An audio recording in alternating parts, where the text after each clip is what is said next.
Royal silence shattered. Queen Camilla breaks down in court as Prince William exposes the scandal the palace tried to bury.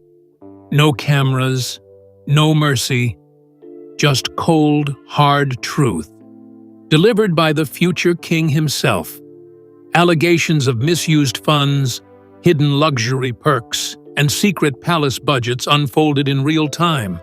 And as William laid out the evidence, Camilla crumbled, visibly shaken, tearful, and cornered. King Charles, silent, the monarchy, fractured. What began as a private audit exploded into a royal reckoning, with millions watching from the outside. This wasn't just a trial. It was a throne under fire. The moment the courtroom froze, it was one of the most surreal moments in royal history. The courtroom, though closed to cameras, was packed. Press, royal aides, security teams, and legal advisors all holding their breath. No one whispered. No one moved. The air felt like it could shatter. Prince William entered first, his face unreadable, eyes fixed forward. Catherine followed behind, composed and quiet, her presence calm but electric.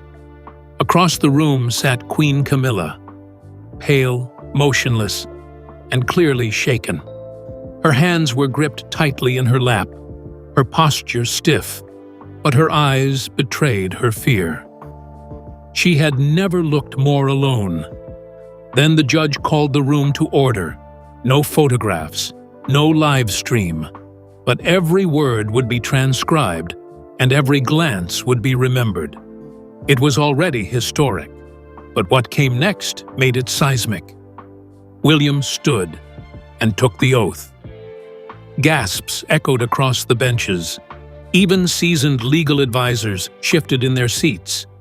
For the first time in modern memory, a future king was about to testify against his own stepmother.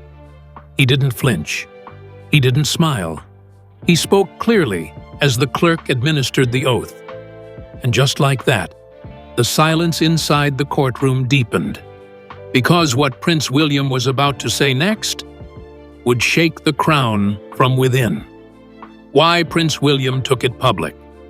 The palace had tried everything to stop this from going public. First, there were quiet conversations behind closed doors.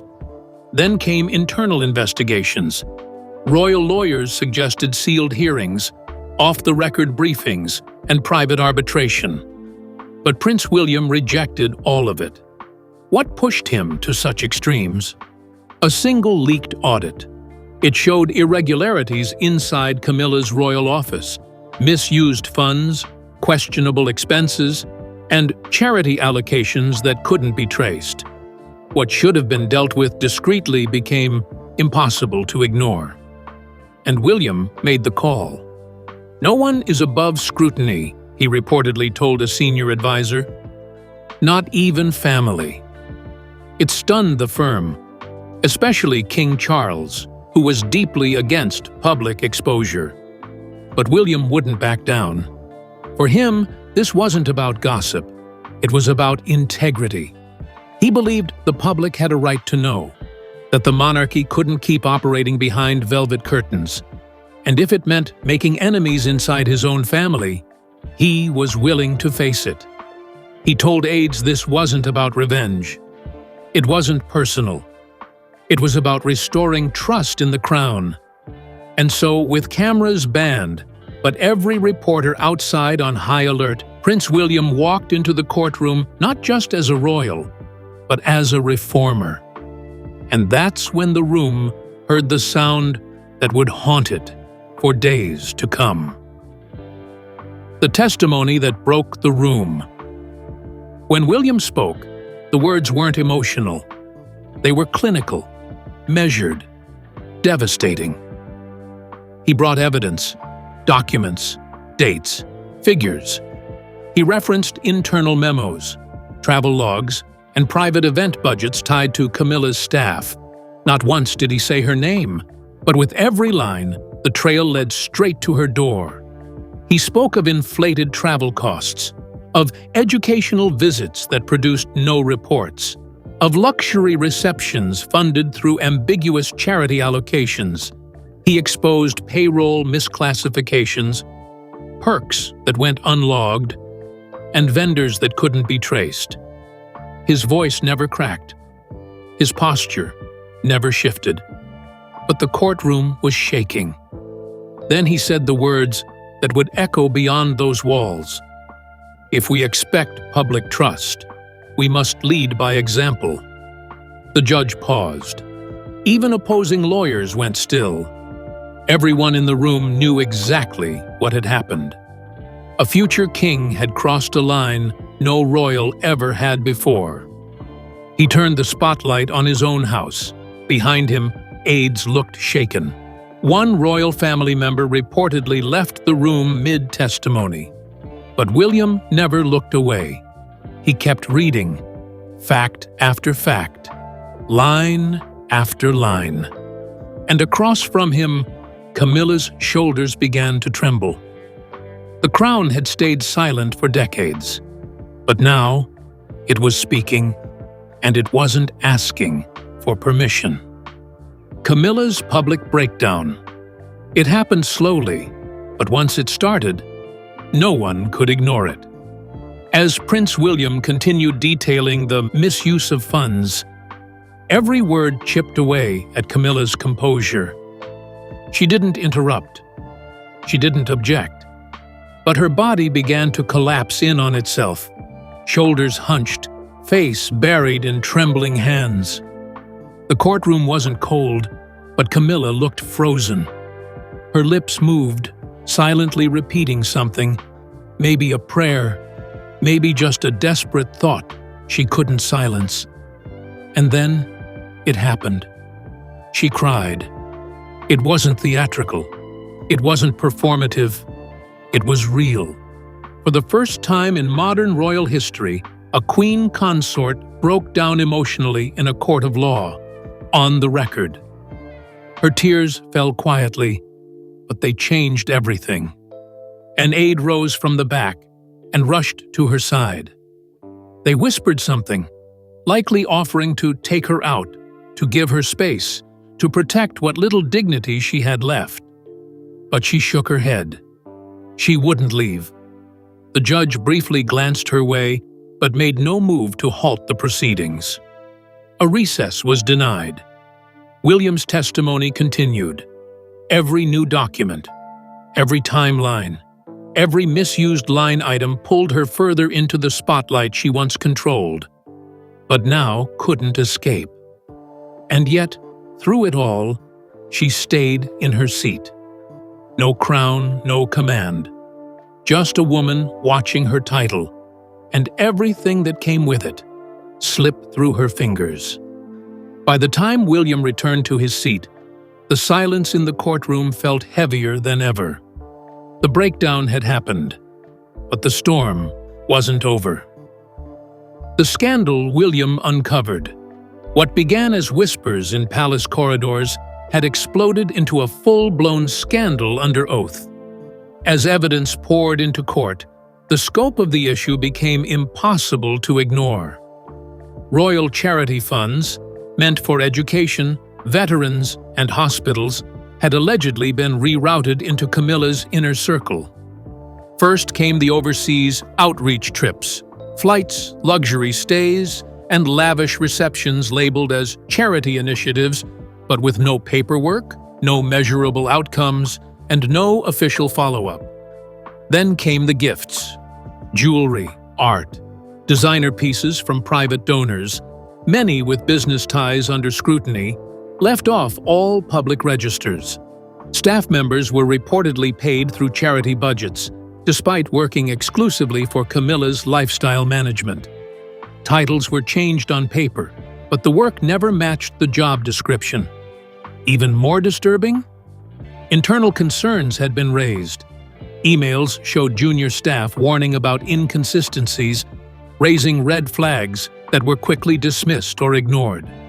Auditors, blocked from full access, had quietly documented missing figures, But none of it made it out of the palace. Until now.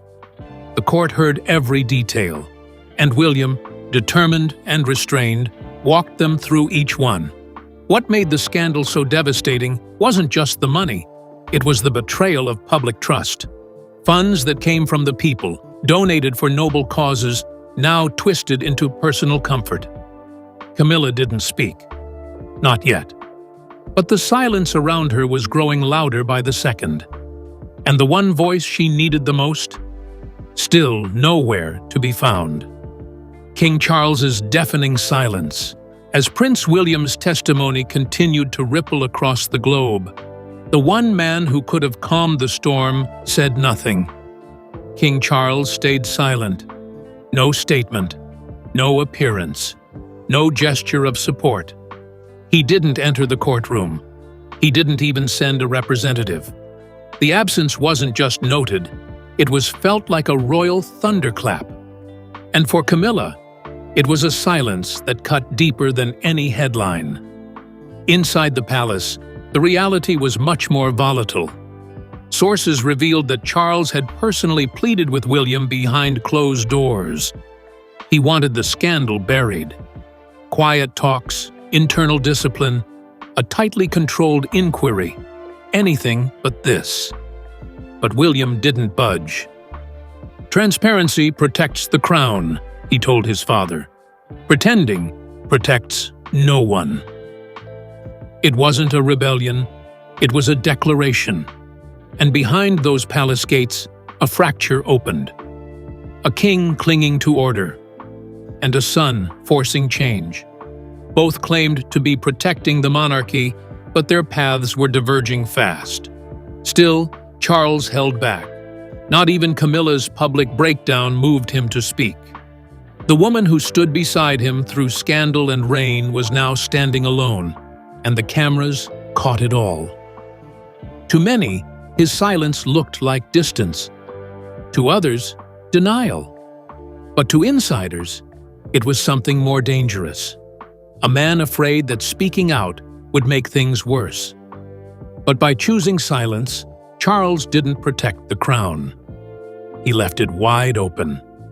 And as the courtroom turned into a battlefield, the cracks at the top began spreading down the line.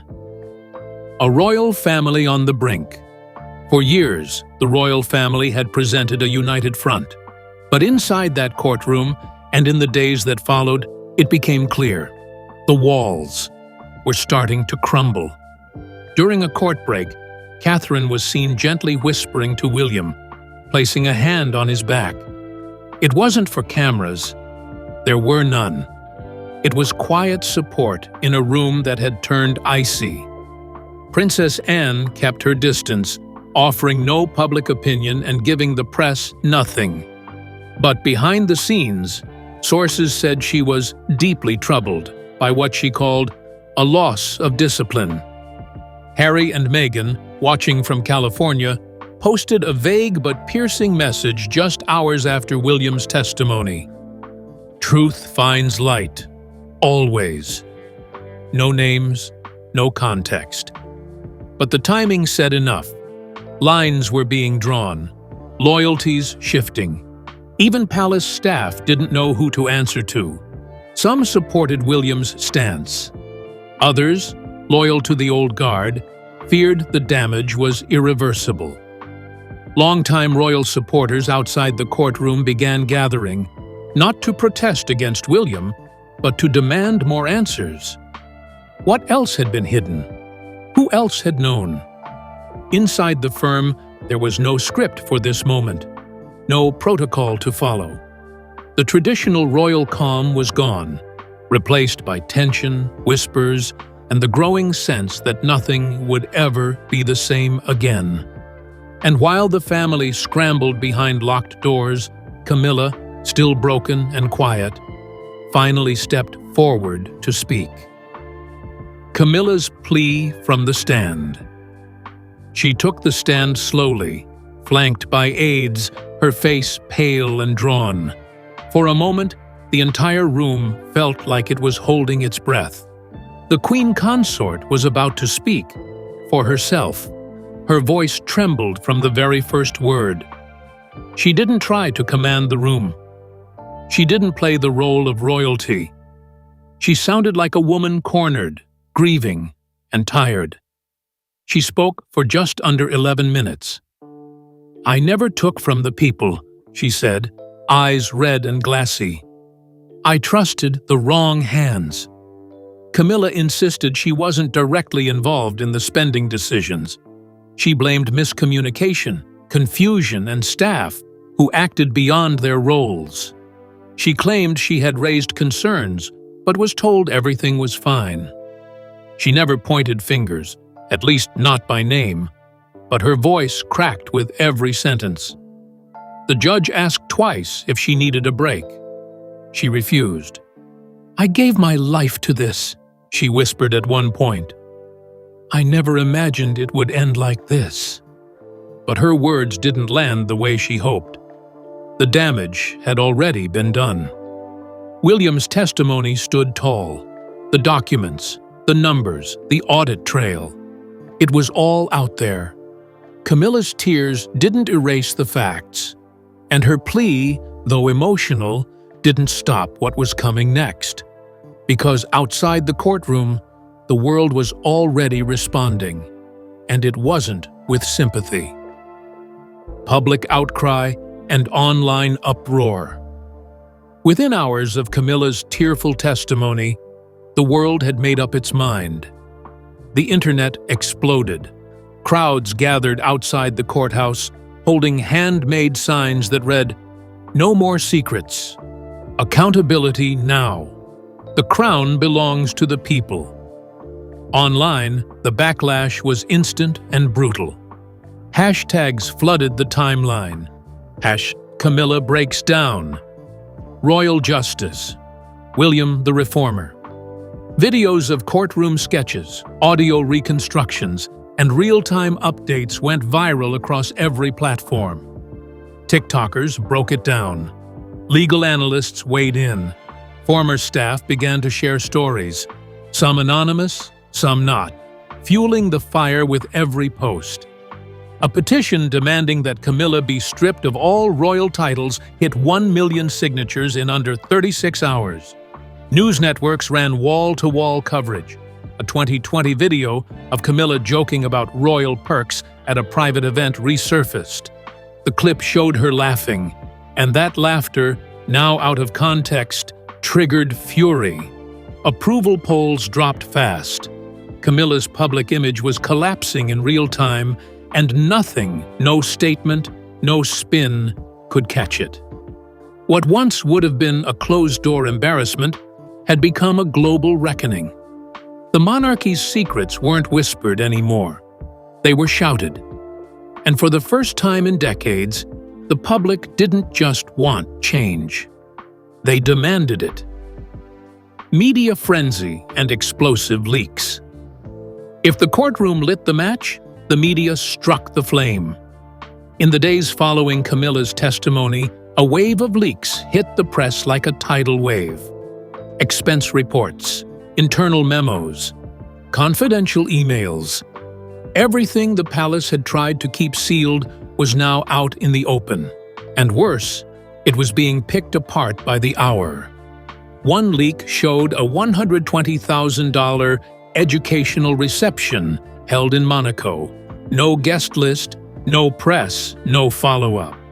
Another included emails from Camilla's private team asking auditors to soften language in financial summaries. But it didn't stop there. A 2020 recording emerged of Camilla laughing during a private dinner, joking, "If you can't enjoy the perks, what's the point of marrying into this mess?" The audio, once dismissed as harmless, now echoed with arrogance. Outrage erupted. Staff who once worked quietly behind the scenes began speaking out. Some gave anonymous interviews, describing blatant misuse of funds and culture of entitlement. Others went public. Former charity reps, ex-press officers, and even a former footman, all with stories that supported William's timeline. Tabloids ran front-page bombshells daily. The Queen who lost the public. Inside Camilla's secret budget. The perks of power. Exposed. Even international outlets joined the storm. American networks ran specials. French and Australian headlines turned savage. The scandal was no longer just British. It was global. The palace could no longer control the narrative. It wasn't just leaking, it was hemorrhaging. And with each new revelation, the monarchy's carefully crafted image crumbled faster. But just when it seemed like things couldn't escalate further, the palace, at last, broke its silence. The palace's emergency response. After a week of chaos, the royal family convened behind closed doors for what insiders described as an emergency crisis summit.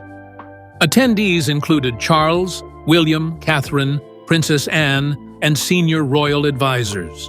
The Queen herself, Camilla, was notably absent. The meeting lasted over 5 hours. Then, just before sunset, the palace issued a rare public statement. It was short, formal, and devastating. Her Majesty Queen Camilla will be stepping back from all active royal duties effective immediately.